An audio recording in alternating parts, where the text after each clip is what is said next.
Hey everybody, forgot to show you this one cool feature our new rig does. Roll the footage.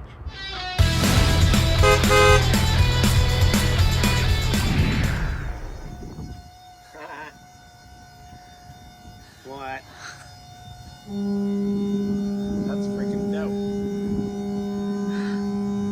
What?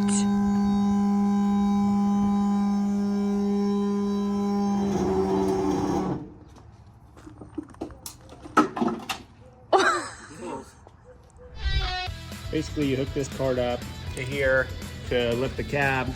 U means up, and D means down. This is how you get to the engine. It's like popping the hood on your car. While we were in there, RV Dan showed me where all the things were, checked some maintenance things out, put some Freon in there. Showed me where the batteries were, air filter, all that stuff. It's a pretty basic system, But pretty cool. Stay tuned for more videos.